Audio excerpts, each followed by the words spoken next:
Oh,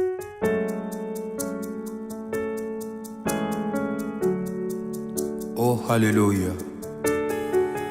Shalom, bien-aimés frères et sœurs. Que la grâce de Dieu soit sur vous au nom de Jésus. Je vous bénis abondamment au nom de Jésus-Christ. Bien-aimés, ce matin, j'ai une parole d'espoir à partager avec vous.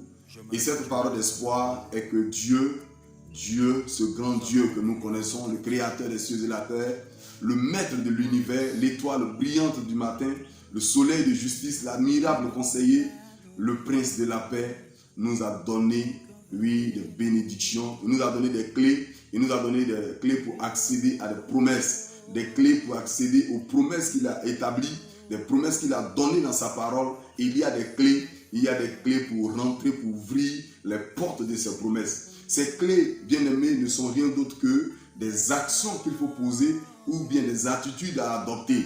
C'est là les clés. Et bien-aimés, l'une des clés ce matin, pour que toi et moi, nous accédons, oui, à la bénédiction, aux promesses du Seigneur, nous accédons aux faveurs de Dieu. L'une des clés, et que je dirais l'une des clés aussi très très importantes pour toi et moi, bien-aimés, c'est de demeurer dans la présence de Dieu. Demeurer dans la présence de Dieu. Celui qui ne demeure pas dans la présence de Dieu, lui, ne peut pas hériter de certaines choses de la part de Dieu.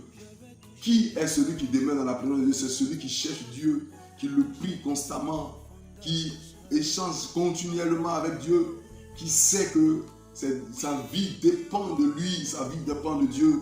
La prière est le moyen qui prouve que nous dépendons de Dieu. C'est le moyen par lequel nous parlons à Dieu. Tu dois te dire que si je dois parler avec mon Père, la meilleure façon de parler avec mon Père, c'est d'aller m'agenouiller dans la maison de prier, c'est de rentrer dans ma chambre de prier. Bien-aimé, tu ne peux pas dire que tu parles à Dieu sans prier. Pour parler à Dieu, il faut prier. Et c'est un système qui est établi pour nous permettre tout simplement d'avoir une intimité avec Dieu. La prière est un système établi par Dieu lui-même pour nous permettre d'avoir une intimité avec Dieu. Et quand nous rentrons dans l'intimité de Dieu, Dieu nous envoie dans son intimité à travers la prière. Il nous permet de découvrir des secrets.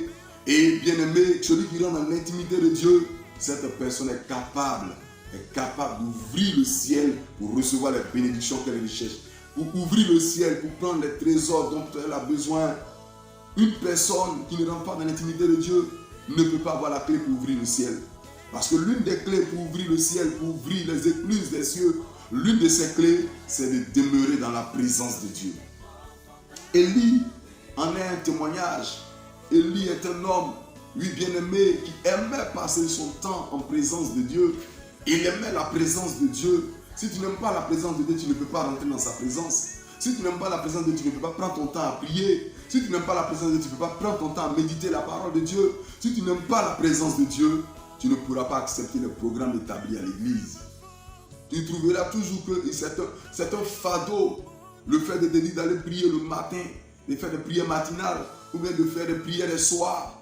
Tu trouveras que c'est un fardeau d'aller dans les regroupements, dans les petits groupes de prière. Tu trouveras que c'est un fardeau que les hommes de Dieu sont en train de mettre sur toi. Mais si tu aimes la présence de Dieu, tu vas courir toujours, malgré ton calendrier chargé, tu vas te donner du temps pour aller en présence de Dieu. Parce que c'est dans sa présence que tu vas puiser des trésors. Élie était en face des prophètes de Baal. Pour pouvoir faire une expérience avec eux, démontrer qu'il a le vrai Dieu, il va amener chaque groupe, chaque entité, donc lui et en lecteur, à prendre un taureau, d'épaisser le taureau, sans y mettre le feu physique et invoquer, que chacun invoque le nom de son Dieu pour que le feu descende, que son Dieu envoie le feu. Celui qui est dans la présence de Dieu, celui en qui la présence de Dieu abonde, celui qui est dans la présence de Dieu, Dieu envoie sa présence dans sa vie. Et une telle personne ne peut pas se mettre en face des gens qui ont des esprits démoniaques et ces personnes vont rester tranquilles. Il ne peut pas se mettre en face des agents du diable et les agents du diable vont le dominer. Non. Tu as la possibilité de dominer les forteresses ennemies dans ton entourage, dans ta maison. Tu as peur des sorcelleries parce que tu n'as pas la présence de Dieu en toi et tu ne demeures pas dans la présence de Dieu.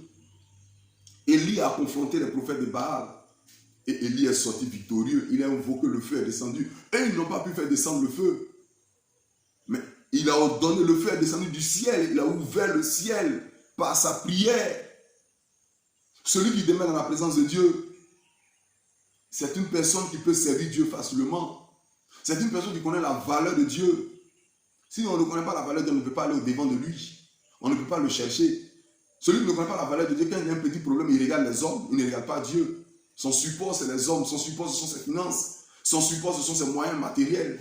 Mais celui qui demeure dans la présence de Dieu, son support, c'est Dieu lui-même. Il compte sur Dieu d'abord. Et c'est Dieu qui peut l'orienter pour dire, va vers les hommes. Il compte sur Dieu en premier. Son premier ressort, c'est l'Éternel. Sa première pensée, c'est l'Éternel.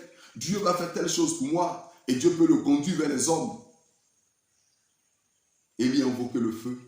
Le feu est descendu, le feu a consumé l'holocauste. Les pierres qu'il avait mis, qui représentaient l'autel, les 12 tribus, les 12 pierres, et le feu a consumé les pierres, le feu a consumé la fossée qu'il avait creusée, le feu a consumé l'eau. L'eau a tari totalement, le feu a consumé le sol, la terre elle-même a été consumée par le feu. Et Élie a continué.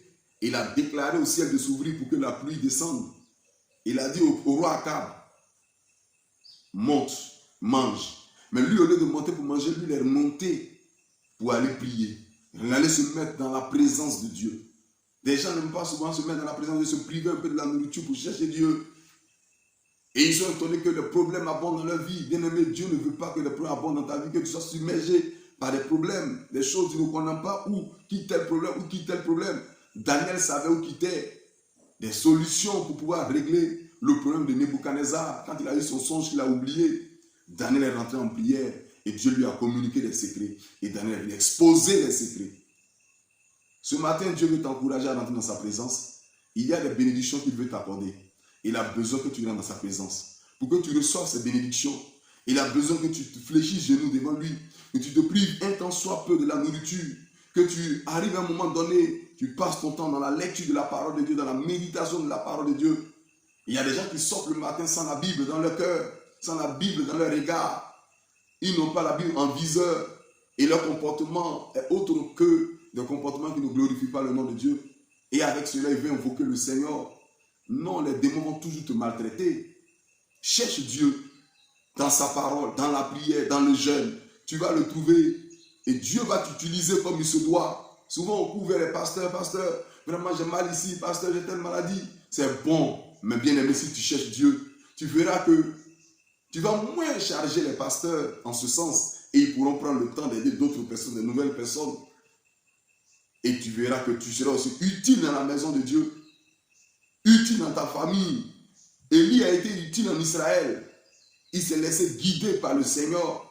Il s'est laissé utiliser par Dieu, le cœur des âmes au Seigneur, pour non seulement ramener le cœur des âmes au Seigneur, mais pour envoyer la bénédiction en Israël. Bien-aimé, la Bible dit dans Jacques 5, Élie était de la même nature que toi et moi. Jacques 5, le verset 16 à 18.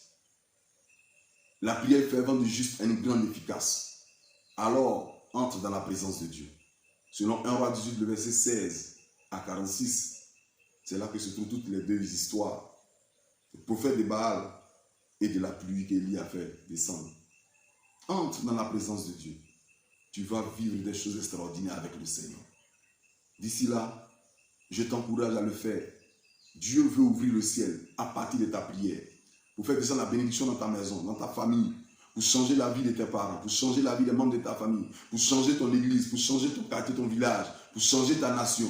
Mais il veut que toi, tu rentres dans sa présence, pour que tu te communiques les secrets, pour que tu puisses véritablement déclencher les bénédictions. Et tu as besoin de bénédictions, Dieu peut le faire pour toi. Mais rentre dans la présence de Dieu, il va te donner les clés et les clés d'accès à ces bénédictions. Ils vont t'aider à ouvrir les portes des bénédictions célestes qui vont descendre sur ta vie. D'ici là, prends soin de toi. Que la grâce de Dieu soit sur toi. Excellente journée. Et c'était le secrétaire de l'Éternel et le chat d'Israël. Que Dieu vous bénisse au nom de Jésus.